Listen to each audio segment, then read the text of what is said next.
find ourselves in 2024 where gun violence is at an epidemic level and an epidemic crisis in our country. And unfortunately, the city of Birmingham finds itself, unfortunately, at the tip of that spear. Is it solvable? The answer is yes. Does it require everyone to come together? The answer is also yes. At the height of gun violence in our country, which was the 90s, there was a bill that was passed.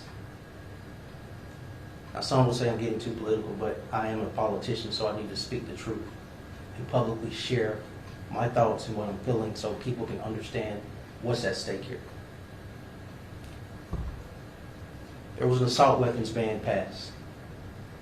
Our country, and not just our country, but the city of Birmingham, in that 10-year window, saw the lowest form of gun violence. Since that assault weapons ban has been lifted, a lot of things have changed. Not just the increase of homicides at a scale in the city of Birmingham, but the style of weapons used in our city. Conversions used, switches, etc. The number of shell casings on a given scene. That requires laws to be changed to give the necessary tools for police to enforce. That is my desire. That is our desire. Our desire, our priority is to take killers and shooters off the streets. We don't have any interest in this whole debate about Second Amendment rights. We don't have any interest in people who want to protect their homes, militia, whatever else you want to say. There's a certain element in this city, there's a certain element in this community who are too comfortable riding around with semi-automatic weapons, automatic weapons, conversion switches, and everything else, whose only intent, hell-bent intent, is to harm people, shoot people, kill people. They don't care if it's innocent people around. They don't care if it's a business, a home, a senior, a child. That is their interest. We need the necessary tools. We don't have home rule. And so I want to work with the state. I want to work with the state to solve this problem. I'm not here to point fingers. But at an epidemic level that it is right now, can we make an exception for the city of Birmingham and allow the necessary resources, allow the necessary tools, allow the necessary laws to address this? Because this is not the first quadruple homicide we've had in 2024. But the same set of circumstances exist with the style of weapon, the number of bullets, the conversions, etc. This is solvable. We owe it to the victims. We owe it to the victims' families. We owe it to the victims who are no longer with us. We owe it to the victims who have to live with this trauma. We owe it to our innocent children, our innocent seniors. We owe it to every citizen in Birmingham. We owe it to small business owners and community members. We owe it to everyone. You know, Glock switches, conversions are federally outlawed. And while they're outlawed on my left hand, you also have Congress not giving ATF, the actual organization designed to enforce and take them off the street. You're cutting their resources at the federal level. You have to give people the tools they need to address and solve this issue. You see, we are prepared to be overly aggressive, dogmatic, if you will, and go after every shooter in the city. But as it stands, they can ride around with no permit. They can ride around with any type of gun. Again, if you want to protect your home, cool. But what are you going to do for us, the people who you say are responsible for public safety? You take this hand and you put it behind our back. You take this hand and you put it behind our back. I got it. No worries, I got it, brother. You take this hand and you put it behind our back. Then you put a blindfold over our eyes and tell us, well, you're responsible for solving this issue.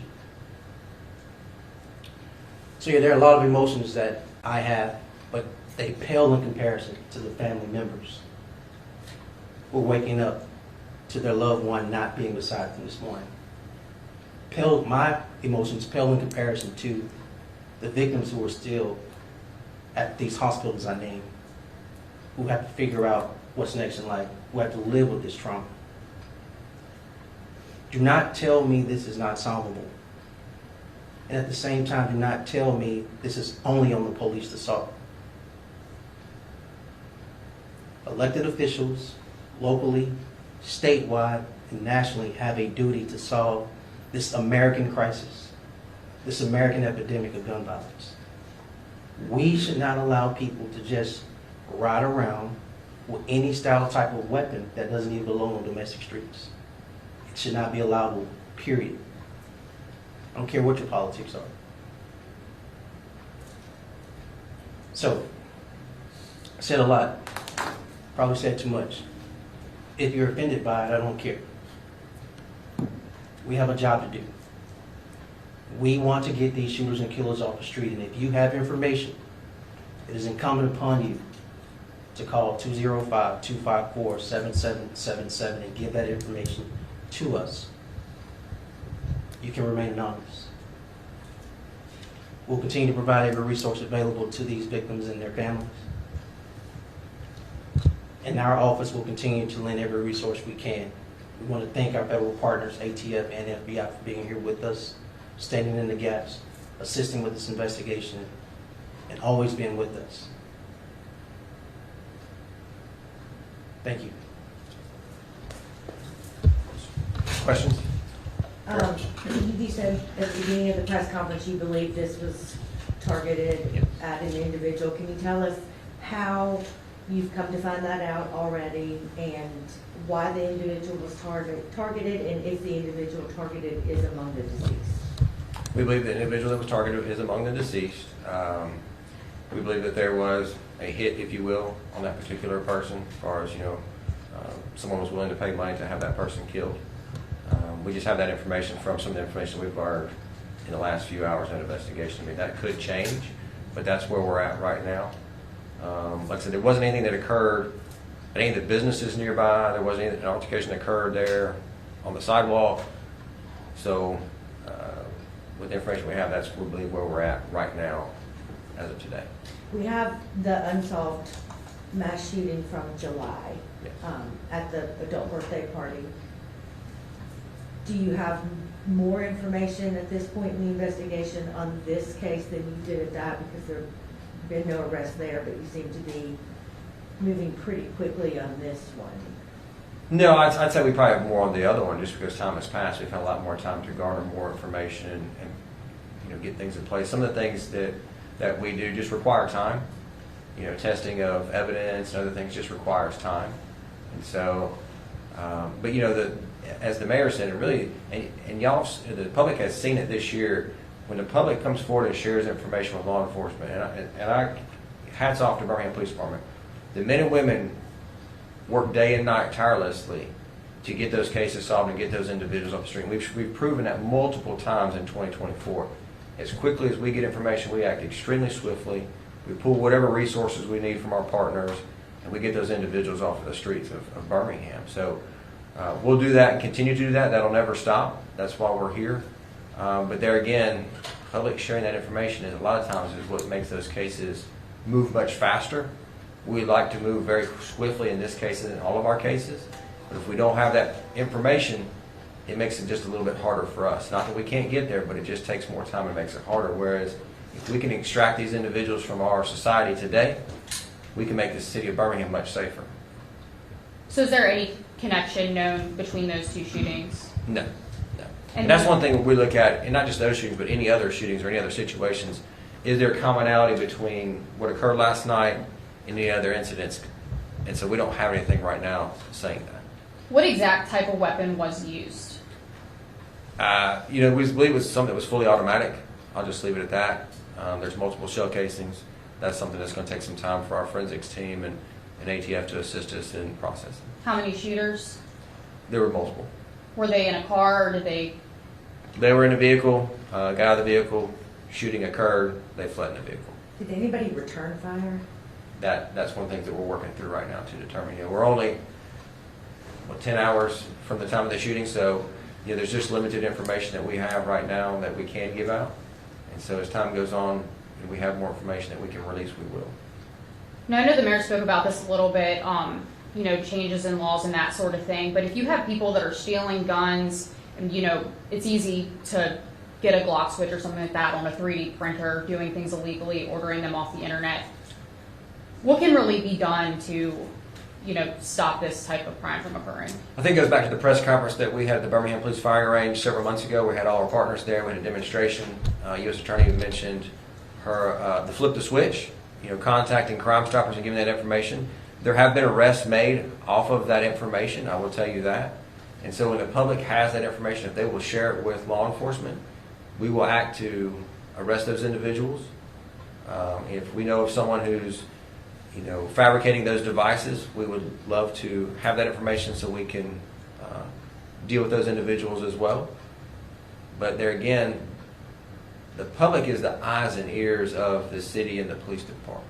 They know far more than we will ever know. They've got to share that information with us so we can act on it and remove those people from the streets of Birmingham. Is it unusual for a hit to take place in such a public, crowded place? Well, it wasn't location, it was the person. So wherever the person was is where it was going to take place, wherever they can catch that individual. So it wasn't location based. It was the individual who was there based. And that's just where they happened to catch them. Sir? So there was also reports of a shooting at Onyx shortly after, within the next couple of hours. Can you confirm about that? And if so, is there any correlation to the shooting at Hutch? No correlation that I'm aware of. I don't know of any individuals who were shot at that location, just a shooting. And I believe at least 1 or 2 arrests were made, or people were taken into custody, shall I say. Okay. Ma'am? Just to confirm, did you say that the alleged shooter was in the car, got out and ran, or was it like a drive-by? Like, what was the situation again? That you The believe- suspects pulled up in a vehicle, exited the vehicle, conducted a shooting, got back in the vehicle and fled the scene. Thank you. Can you also clarify, you did say that the target or targets were in fact killed? We believe one of them was, yes. One of them was. Was there just one target? As far as we know at this point in time. Do you know what the beef is about? No. I mean, there could be multiple things. That's one of the things that we're looking into. Like I said, we're 10 hours in. It's hard to give all the answers at just 10 hours in. There's a lot more information. Our teams are out working today. They'll work through the night and continue on. We've pulled all of our resources. We have our federal partners who were there with us last night when we were working. So they were there committed, from the time that occurred to where we are today, and still out assisting us. So I know the mayor has spoken with Washington, D.C. and individuals there, and they have, asked him what he needs, what the city of Birmingham needs to work through this, and he's advised them of that. So really, it just comes down to some time, information from the public, and us just doing our job. So I can assure you that us doing our job is not going to be an issue. It's the public's assistance is where it's really going to come down to at the end of the day. That's the biggest piece that will expedite this investigation.